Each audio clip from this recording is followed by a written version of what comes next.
상민이는 손에 이렇게 정신을 빵을 찍어보게 됐어. 난 오늘 이거 앞다리살 고기 김치 콩나물국 밥에 난 한 개 소주 차원차원 먹어보네. 참, 그나저나 우리 장훈이 아빠는 언제 올라가시려나 궁금하네. 며칠 우리 집에 맨날 같이 계시니까 나 혼자 있을게. 엄마 출근하면 혼자서 엄마 퇴근할 때까지 집에서 이렇게 혼자 있으면 평소 때처럼 언제쯤 그런 기회가 찾아올지 진짜 너무 궁금하다.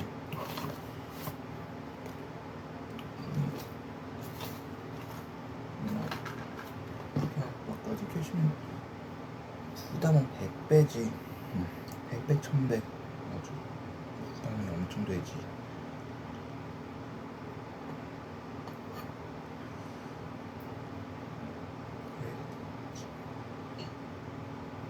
고기를 난 엄마가 삶았든 아빠가 삶았든 신경 쓰지 않겠어.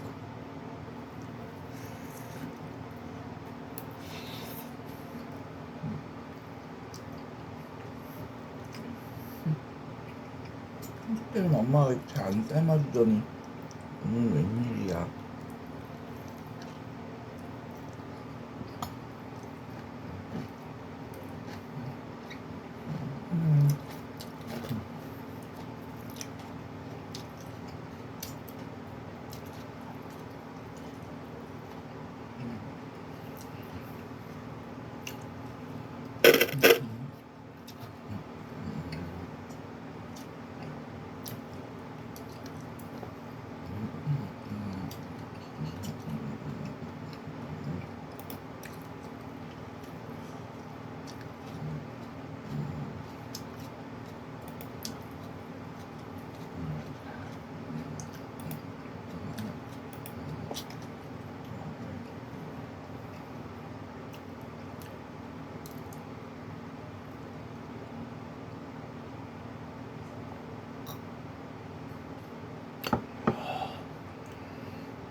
육지 올라가신다면 오긴 하는 거야.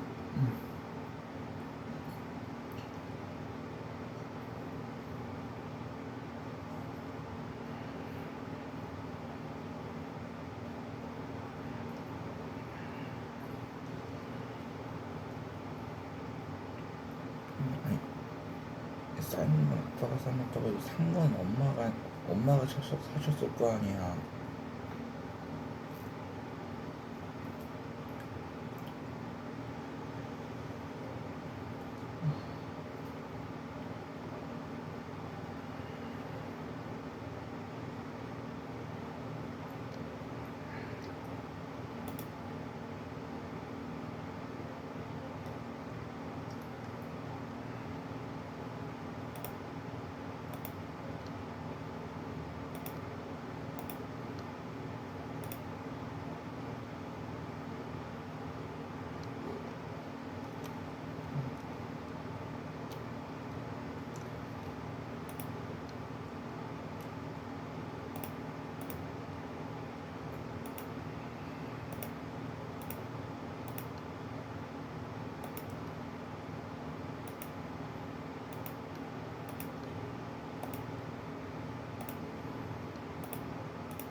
산 건 아빠가 사실지 몰라도 산 건 엄마가 사셨을 거 아니야.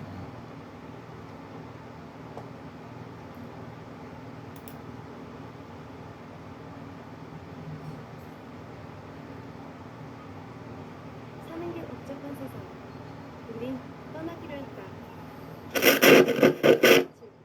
솔페이의 세상으로.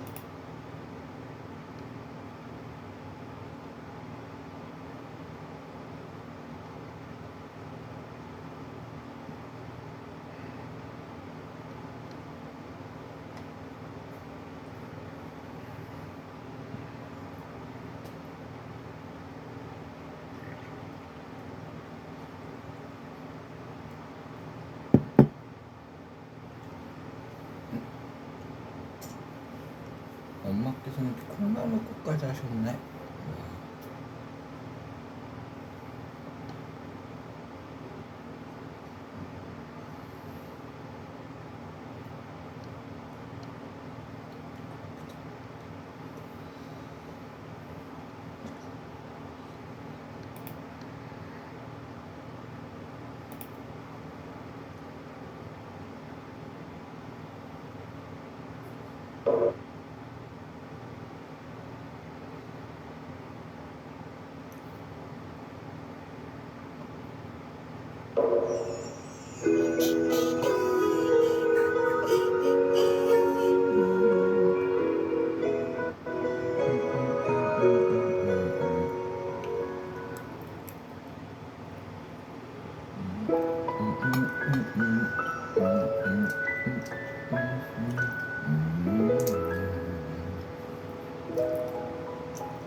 어머니는 항상 내 옷만큼은 제일 좋은 걸로 사주셨습니다. 그때마다 나는 미안한 마음에 이렇게 말했습니다.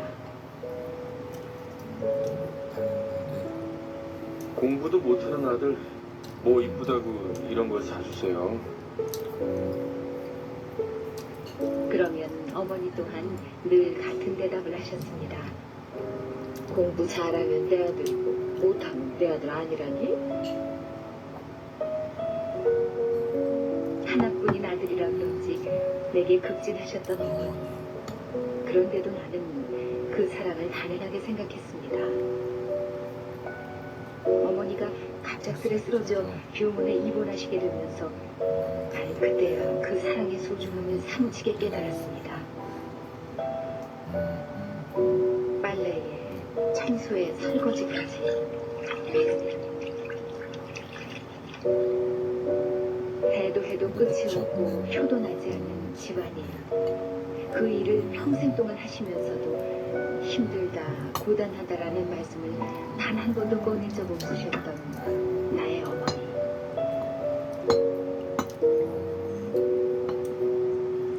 어머니,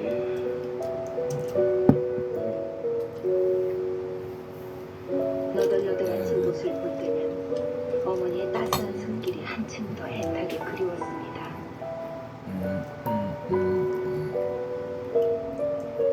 이제 속옷도 내 손으로 사 입어야겠구나. 병원에 입원 중인 어머니를 뵙고 집으로 돌아가던 날, 어? 속옷 가게 진열장에 걸린 속옷 하나가 내 눈길을 사로잡았습니다. 이야, 저건 내 스타일인데 나중에 사서 입어야겠다.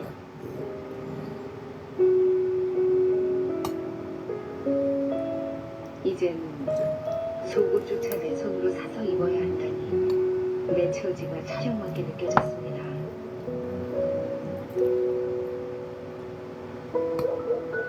서글픈 마음을 안고 집으로 돌아온 그날 저녁, 나는 집안 정리를 하다가 한 번도 열어본 적 없는 서랍장을 열게 됐습니다.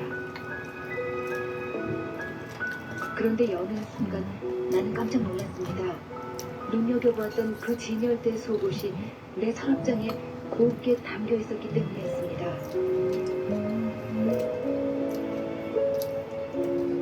그것은 어머니가 쓰러지시기 전 미리 사두었던 속옷이었던 것입니다. 어머니,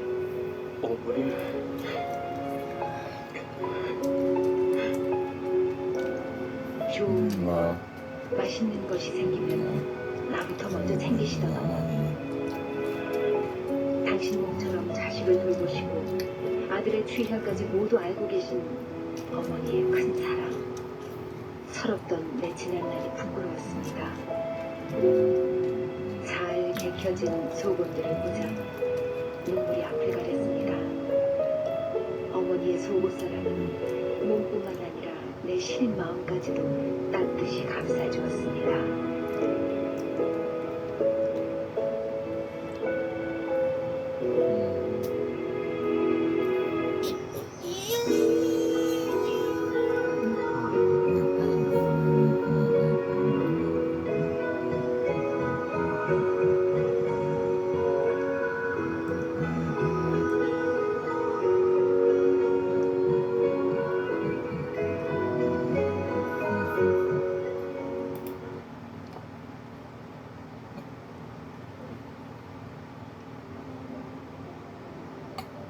20년 만의 진실. 무슨 얘기?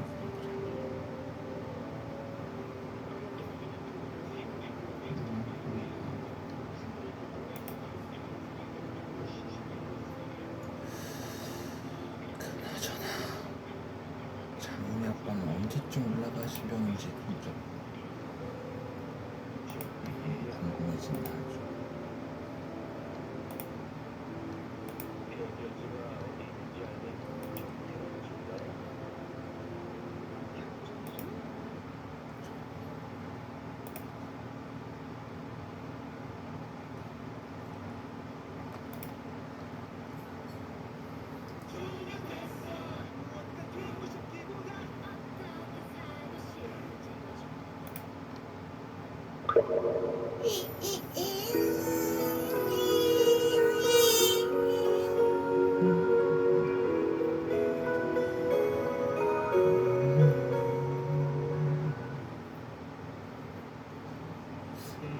평소 때는 엄마께서 이렇게 앞다리도 잘 안 사줄 수 있는 일이 좀 드물었는데 오랜만에 사주셔서 이렇게 삶아갖고 먹어봐서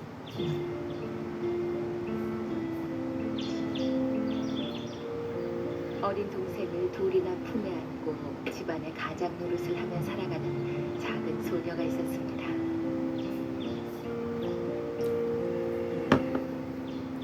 엄마가 계시지만 중병으로 알아놓은 지 오래였습니다.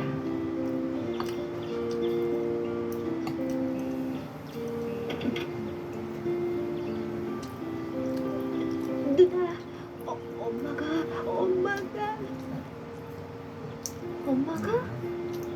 뭐?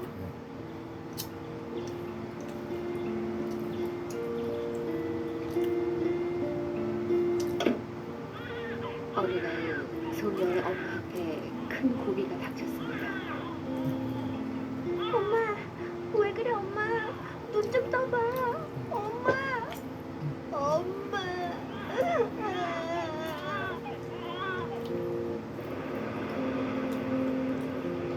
다행히 옆방 아저씨가 소라는 소리를 듣고 달려와 구급차를 불러 병원까지 가게 됐습니다. 아저씨, 우리 엄마 죽어요? 그게 수술을 하면 낫는다는데 돈이 많이 든다는구나. 수술비가 문제였습니다. 괜찮아요 아저씨. 나 돈 많아. 내가 가져올게요. 뭐? 예, 정아야. 놀랍게도 아이는 수술비쯤은 아무 문제가 되지 않는다는 듯 집으로 달려갔고 한참 뒤 헐레벌떡 달려온 아이의 손에는 돼지 저금통이 들려 있었습니다.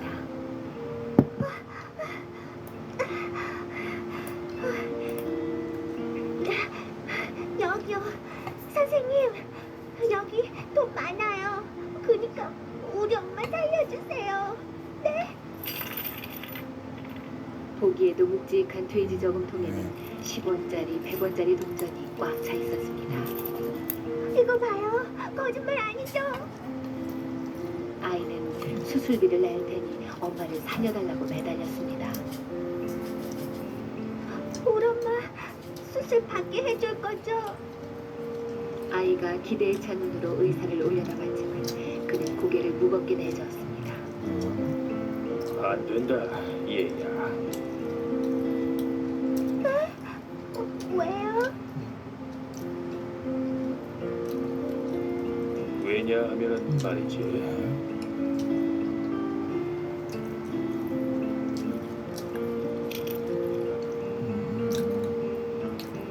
그게 너무 많아서 말이야. 이것만 있으면 된단다. 의사는 놀란 아이의 눈앞에 100원짜리 은전 하나만을 들어 보였습니다. 정말요? 수술비 100원. 그것은 엄마를 살리고 싶은 아이의 간절한 소망이며 그 소망이 낳은 기적이었습니다. 엄마. 엄마.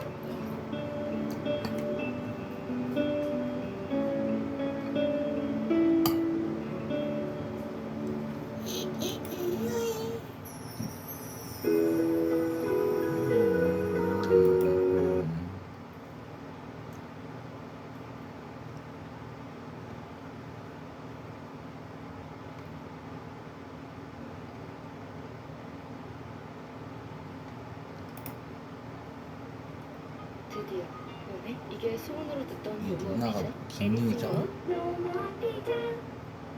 새로운 다이슨 슈퍼소닉 뉴럴. 거리를 감지하고 자동으로 온도를 조절하여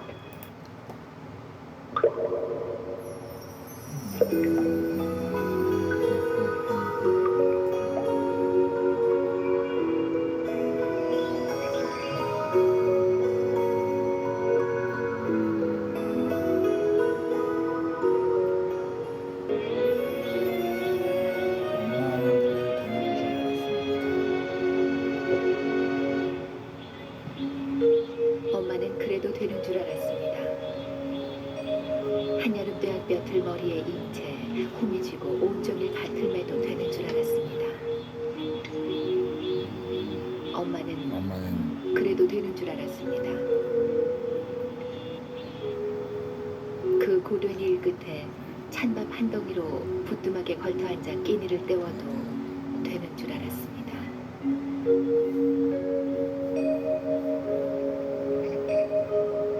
엄마는 그래도 되는 줄 알았습니다. 한겨울 꽁꽁한 내물에 맨손으로 빨래를 해도, 그래서 동상 가실 날이 없어도 되는 줄 알았습니다.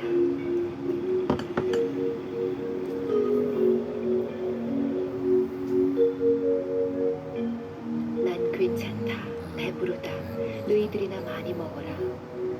더운 밤, 만난찬, 그렇게 자식들 다 먹이고 숭늉으로 허기를 달래도 되는 줄 알았습니다.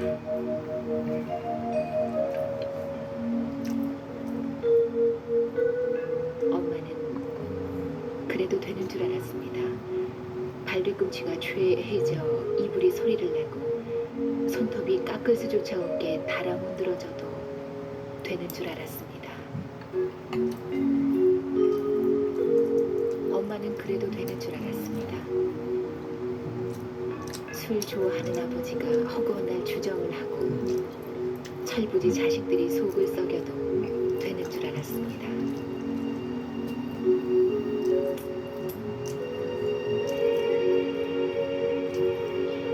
엄마는 그래도 되는 줄 알았습니다. 외할머니 보고 싶다, 보고 싶다. 그것이 그냥 넋두리인 줄로만 알았습니다.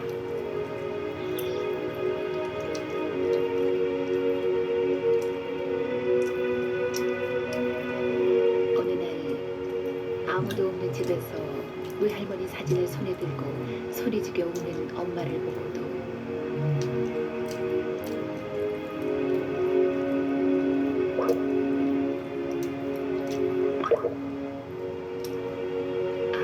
그 눈물의 의미를 이 속 없는 딸은 몰랐습니다.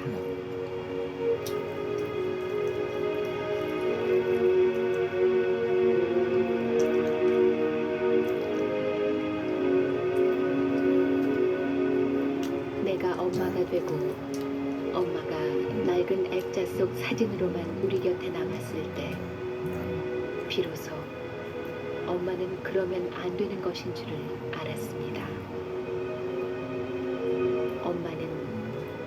엄마는 그러면 안 되는 것이었습니다.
예, 광화문이요. 사업에 실패하고 빚더미에 앉은 채 아내까지 잃은 지독히도 불행한 사나이. 그가 절망에서 헤어나 택시 운전을 한 건 아직 어리고 철없는 아이들 때문이었습니다.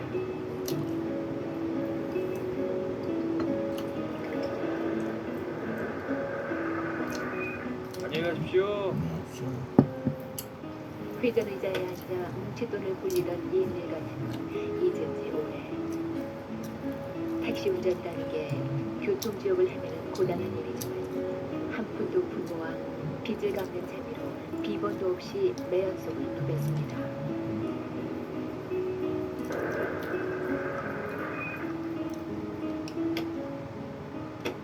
그러던 어느 날 어? 이런 아주머니, 아주머니. 승객은 이미 사라지고 없었습니다.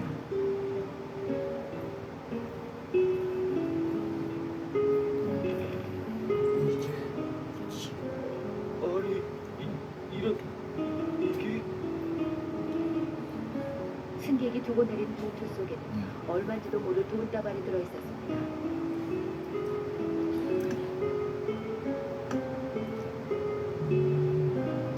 그는 약해졌습니다.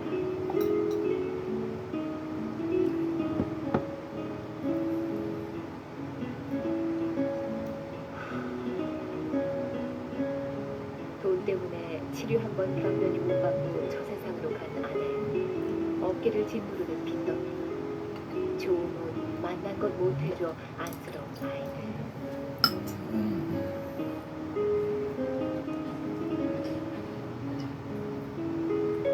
이 돈이면 인생이 달라질 수도 있는데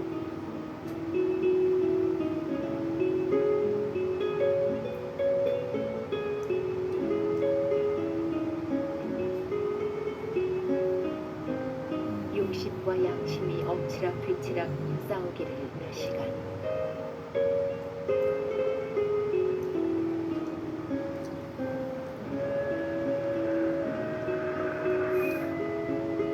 그는 결국 근처 파출소로 차를 몰았습니다.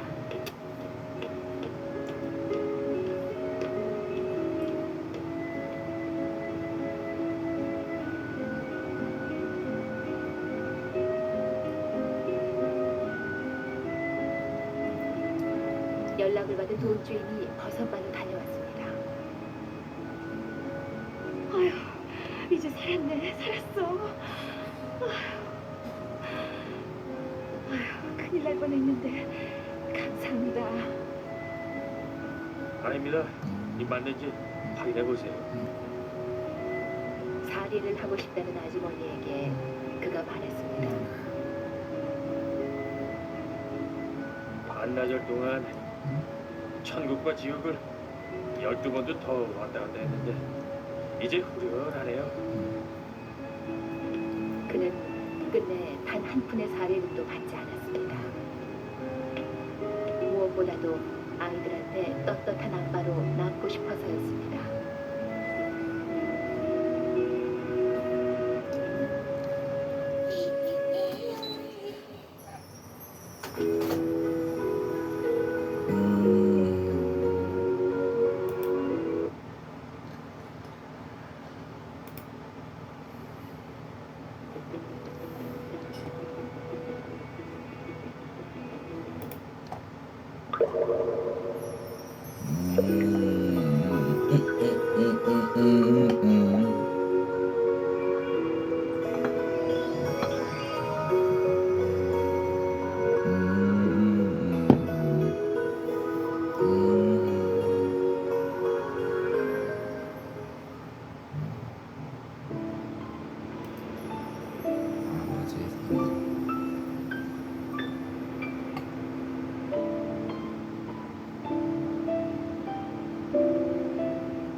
아침 햇살이 콘크리트 바닥에 얼굴을 비비는 시각.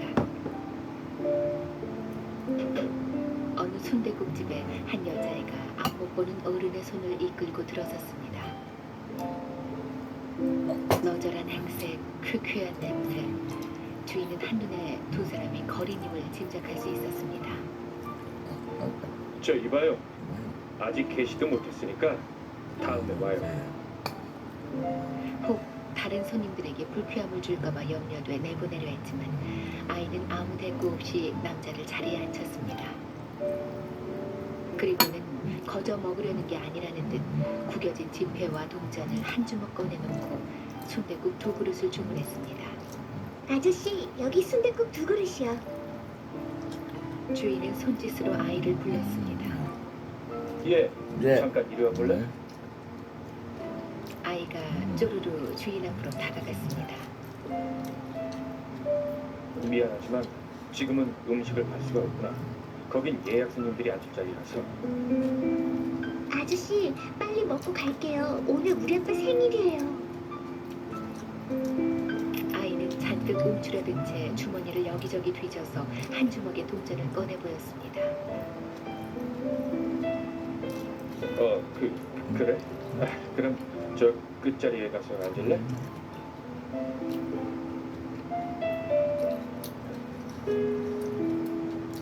주인은 화장실이 바로 보이는 끝자리로 자리를 옮긴 부녀에게 순댓국 2그릇을 갖다 주었습니다. 그리고 기사대에 앉아 물끄러미 그들을 바라봤습니다. 아빠, 내가 소금 넣어줄게. 기다려. 아이는 소금통 대신 제 국밥 그릇에서 손대며 고기들을 건져내 아빠의 그릇에 가득 담은 뒤 소금으로 간을 맞췄습니다. 아빠, 이제 됐어. 아빠가 제일 좋아하는 순댓국. 볼이 간장 종지처럼 푹 패인 아빠는 손을 떨면서 국밥 한 수저를 넣습니다. 수저를 들고 있는 아빠의 눈에 눈물이 가득 고였습니다. 그 모습을 본 주인은 마음이 짠해졌습니다. 맛있다. 음식을 다 먹고 난 아이는 아빠 손을 이끌고 계산대로 와서 꼬깃꼬깃한 1,000원짜리 넉장과 동전 한 움큼을 꺼내놓았습니다. 주인은 1,000원짜리 2장만 받고 나머지를 다 돌려주며 말했습니다. 이 정도면 됐다. 밥값은 2,000원이면 된단다. 재료 준비가 덜 돼서 맛있게 먹어왔거든. 고맙습니다, 아저씨. 아, 고맙긴. 아까는 내가 미안했다.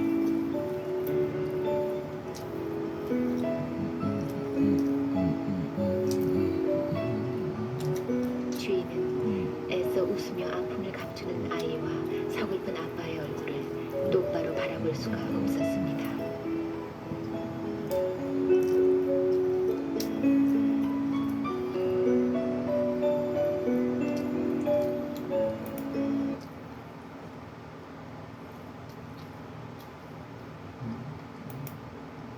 나는 국가대표입니다. 나에게는 소중한 꿈이 엄마와 생선.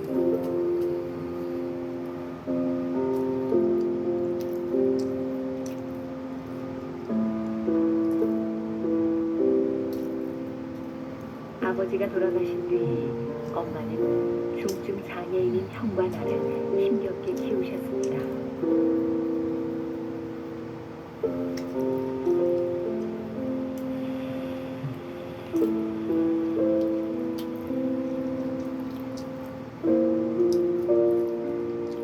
참 가난한 살림.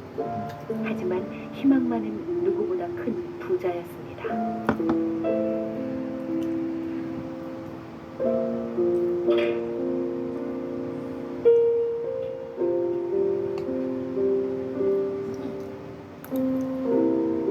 그러던 어느 추운 겨울날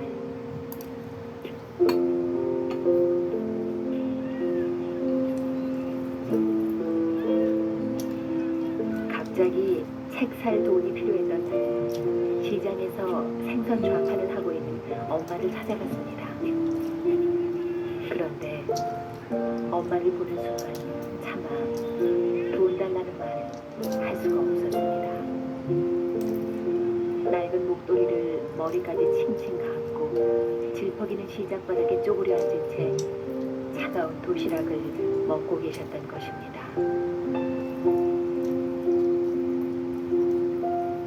엄마.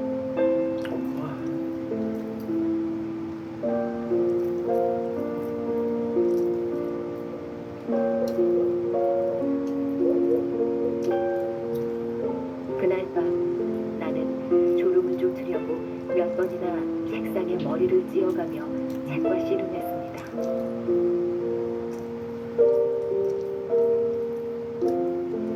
학원 수강료를 내는 대신 쉬는 시간마다 물걸레질을 하고 칠판을 지우며 공자 강의를 들었습니다.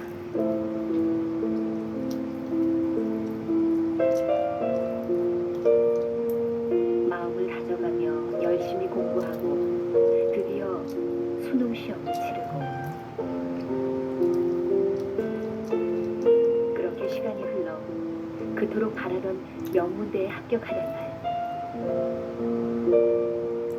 나는 합격 통지서를 들고 뒤뚱뒤뚱 시장으로 달려갔습니다. 그날도 엄마는 좌판을 등지고 앉아 꾸역꾸역 찬밥을 드시고 있었습니다. 엄마 됐어요. 나 합격했어. 정말요? 아유, 잘하다 내 아들. 엄마는 밥을 채 삼키지도 못한 채 눈물을 흘렸고 나도 흐르는 눈물을 주체 못해 엄마의 얼굴을 볼 수가 없었습니다. 그날 엄마는 단골 손님들에게 함지박 가득 담겨있던 생선을 모두 나눠줬습니다.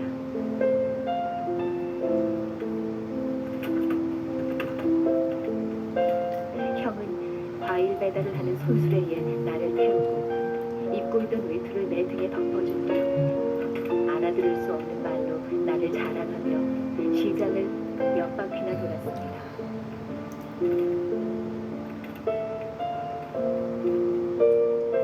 시퍼렇게 얼어있던 형의 얼굴에서 그리고 엄마의 주름진 얼굴에서 기쁨의 눈물이 흘러내렸습니다.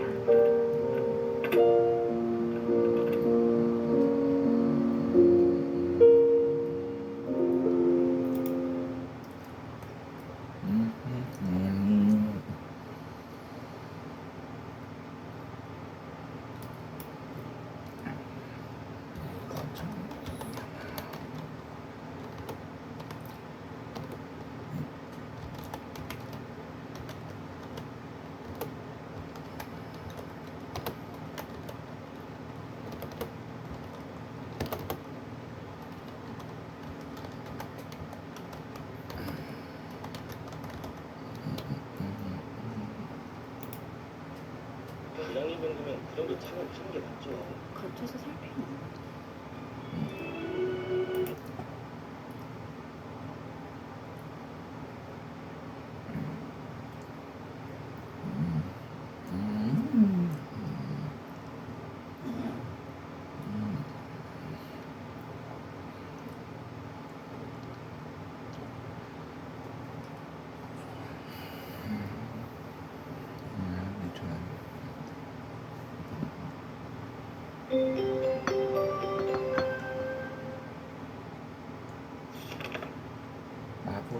마부가 나귀 등에 짐을 싣고 거리로 들어섰습니다. 조심조심 걸어라.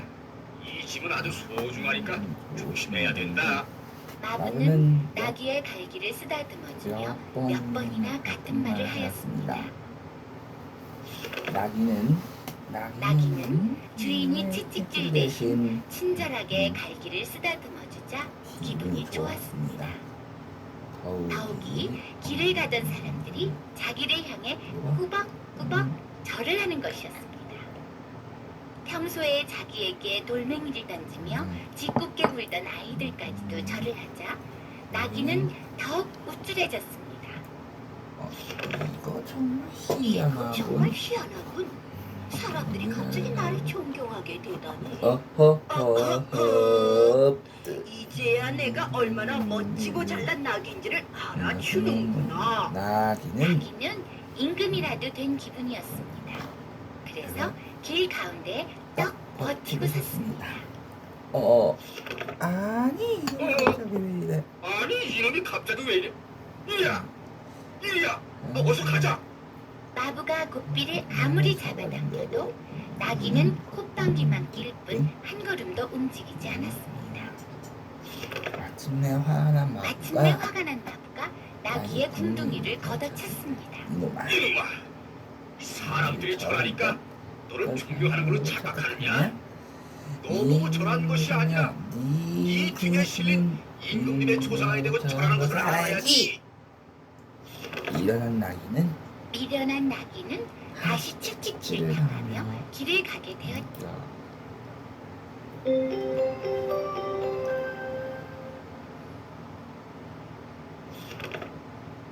옛날에 가난한 나무꾼 부부가 살고 있었어요. 하루는 나무꾼이 나무를 하다가 낮잠을 잤어요. 낮잠을 잤습니다. 그런데 그런데 꿈에 산신령님이 나타나서 이렇게 말하는 것이었어요. 너는 참으로 착하게 살아가는 나무꾼이로구나. 내가 너의 세 가지 소원을 들어줄 테니 잘 생각해서 쓰도록 해라. 꿈에서 깬 나무꾼은 나무꾼은 허겁지겁 집으로 돌아와 아내에게 꿈 이야기를 들려주었어요. 나무꾼과는 달리 욕심이 많은 아내는 무슨 소원을 말할까 곰곰이 생각해보았죠. 아유, 무엇을 먼저 말할까? 금은 보화, 대궐 같은 집, 비단 옷감. 이렇게 아내가 갈팡질팡 망설이자 나무꾼이 말했습니다. 난 배가 너무 고프니 맛있는 바나나를 먹었으면 좋겠구려. 그 말이 끝나자마자 먹음직스러운 노란 바나나 하나가 눈앞에 뚝 떨어졌어요. 아니, 소중한 그 세 가지 소원 중에 하나를 이렇게 헛되게 써버리다니. 당신 바보 아니에요?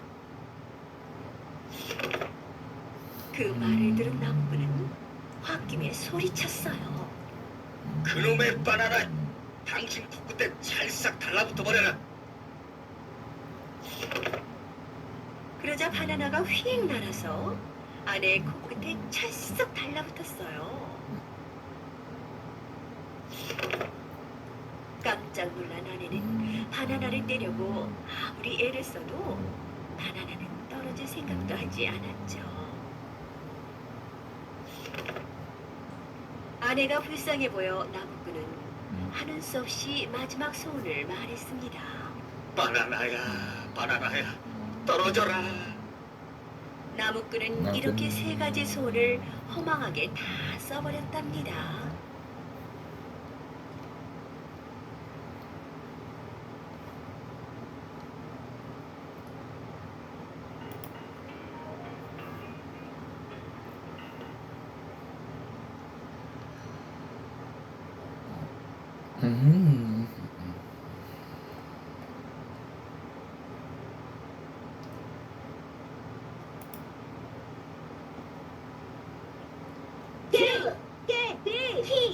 깨비 퀴즈! 지금은 깨비 퀴즈 시청 시간입니다. 당나귀와 소금. 어느 마을에 한 남자가 당나귀를 기르며 살고 있었어요. 남자는 해변가에 소금이 굉장히 싸다는 소문을 들었어요. 그래서 당나귀를 끌고 소금을 사러 갔답니다. 이만하면 됐고, 자 이제 집으로 가자. 하지만 많은 소금을 실은 당나귀는 짐이 무거워 걷는 것이 힘들었어요. 너무 무겁잖아. 지친 당나귀는 개울을 건너가 그만 물에 빠져버렸어요. 웬일이지?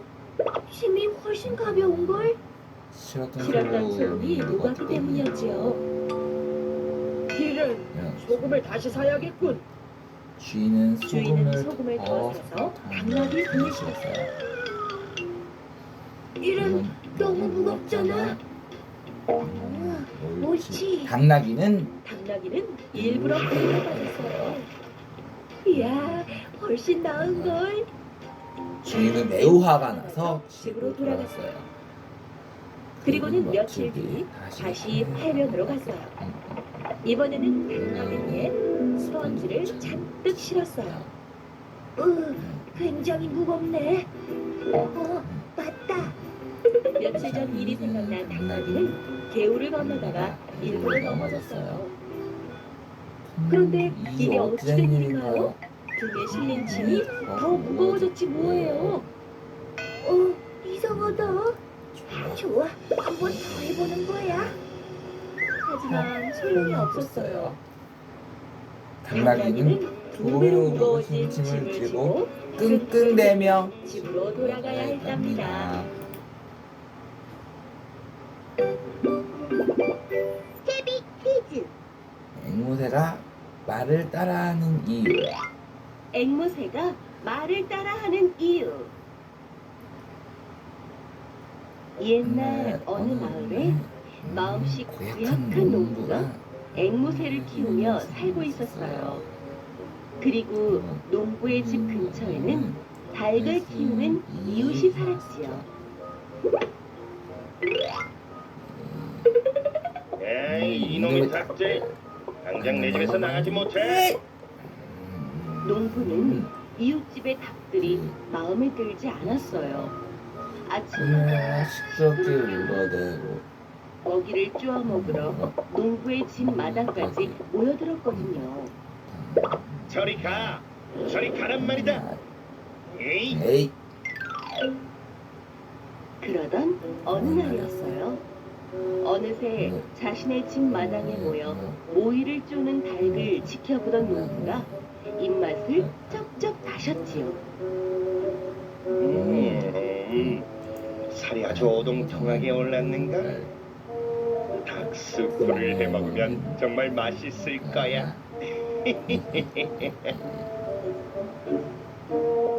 그날 밤이었어요. 농부는 이웃집 닭장에 몰래 숨어들어 닭 한 마리를 훔쳤어요.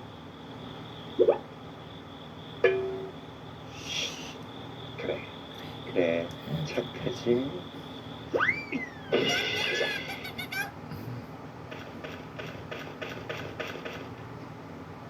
농부는 훔쳐온 닭으로 요리를 해서 배불리 먹었어요. 아이고 맛있게 잘 먹었다. 잠깐. 잠깐만. 이 뼈는 뼈는 어떻게 한다? 어떻게 한다? 옳지. 농부는 혹시라도 혹시라도 이웃에게 이웃에게 들킬까봐 들킬까봐 닭뼈도 닭뼈도 강에 던져버렸어요. 해. 이제 아무도 모르겠지. 아무에게도 들키지 않을 거라 생각한 농부는 마음이 놓였어요. 하지만 농부의 앵무새가 그 모습을 모두 지켜보고 있었어요.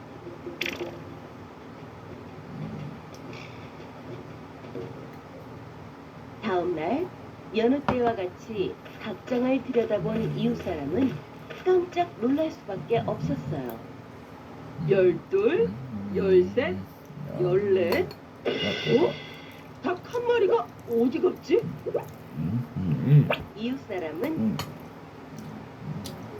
그부터 생수기에 놀러 가는 거야. 무슨이요? 제가 그렇게 물어봤 없어진 닭을 찾으려 집안 곳곳을 샅샅이 뒤졌어요. 아무데도 없잖아.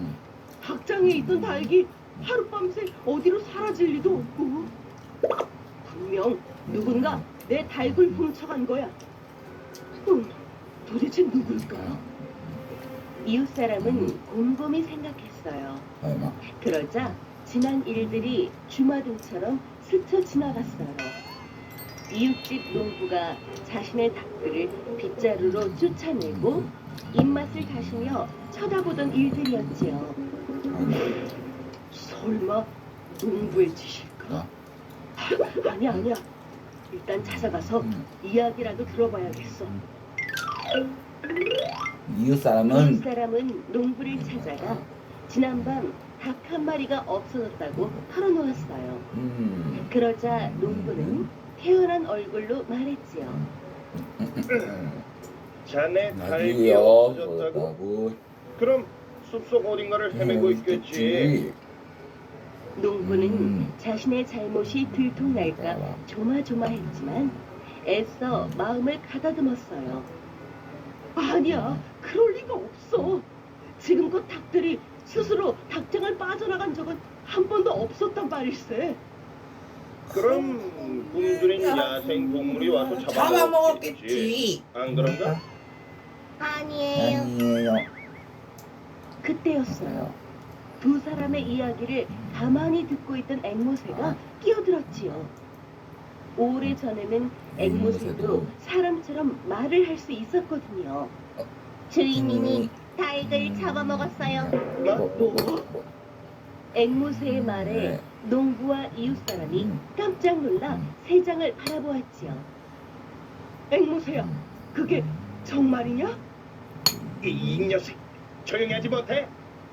자네 설마 지금 저 앵무새 말에 믿는 건 아니겠지? 제가 봤어요. 닭뼈는 강에 던졌어요. 앵무새의 말에 이웃사람은 의심스러운 눈초리로 농부를 쳐다보았어요. 아니야. 앵무새가 착각한 거야. 내가 요리한 건 시장에서 사온 고기였어. 하지만 농부의 말이 영 믿었지 못했던 이웃사람은 앵무새의 말이 사실인지 다음날 판결을 통해 알아보기로 했지요. 그날 밤 농부는 걱정이 되어 잠을 이룰 수 없었어요. 앵무새의 말이 사실로 밝혀지면 난 벌을 받게 될 거야. 무슨 좋은 방법이 없을까?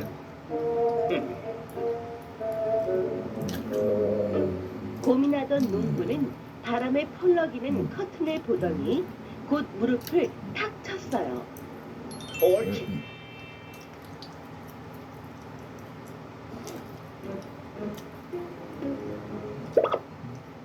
아주 깊이 잠들었군.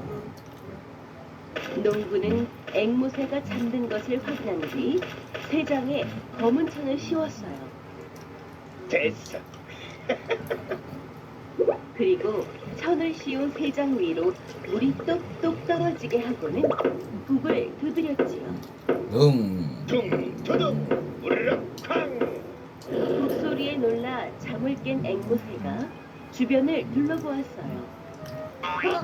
이게 무슨 일이지? 어둠 속에서 앞이 잘 보이지 않았던 앵무새는 깃털에 묻은 물기를 털어냈어요. 치워라. 태풍이 몰아치는 모양이군. 앵무새는 밤새 추위에 떨어야 했어요. 다음날 이웃사람과 농부는 재판을 받게 되었고 앵무새는 목격자로 증언을 하게 되었어요. 내 주인이 이웃 사람의 닭을 훔쳤다는 게 사실이냐? 주인님이 훔친 닭으로 요리를 해먹고 닭뼈를 강에 던지는 걸 봤어요.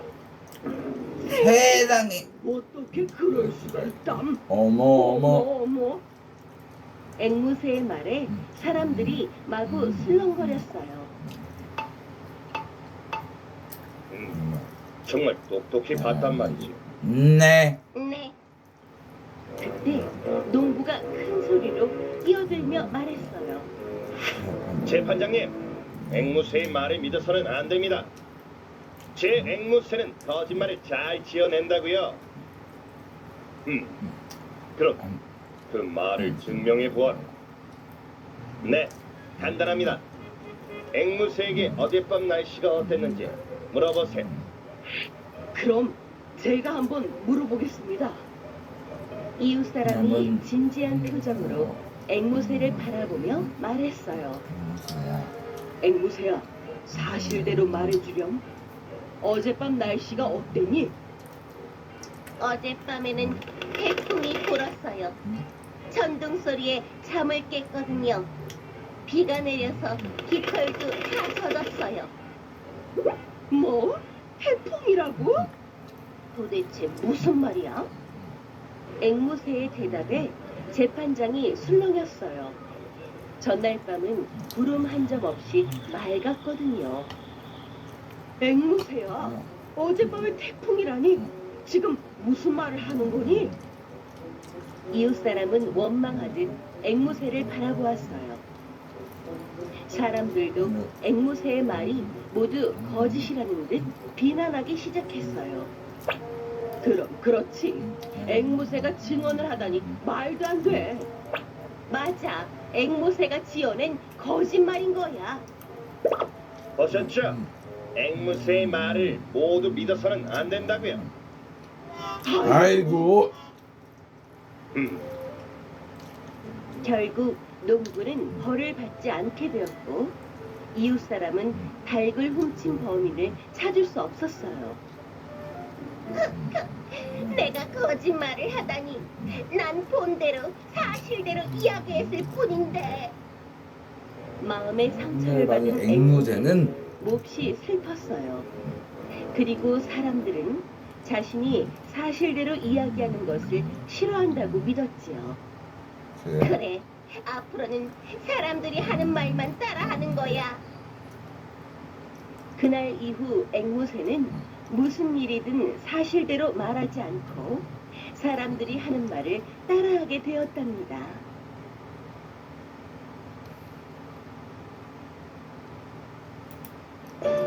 좋아요 꾹, 구독도 꾹꾹 눌러주세요.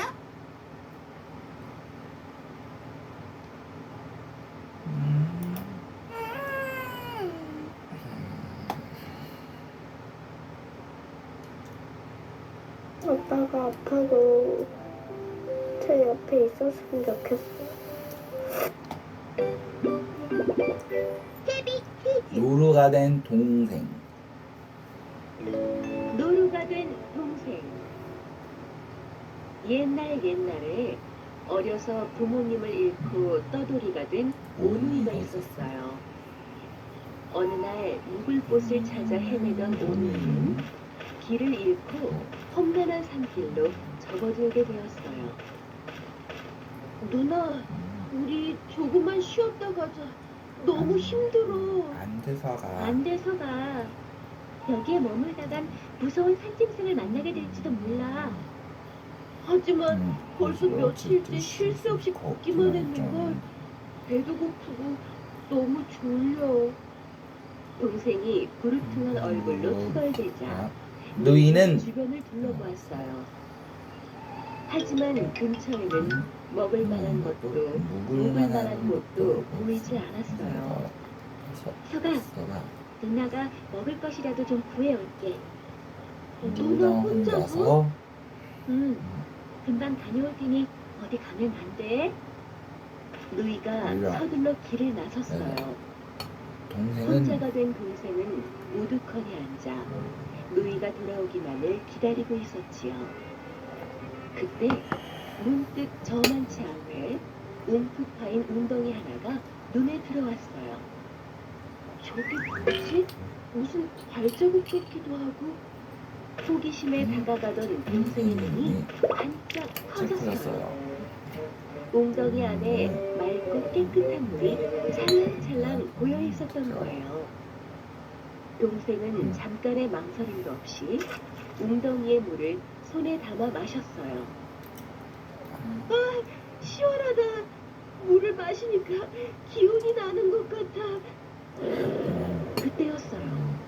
갑자기 동생의 몸이 부르르 떨리더니 사람의 모습은 온데간데 없이 사라지고 노루의 모습이 나타났어요. 이게 무슨 일이지? 몸이 말을 안 들어.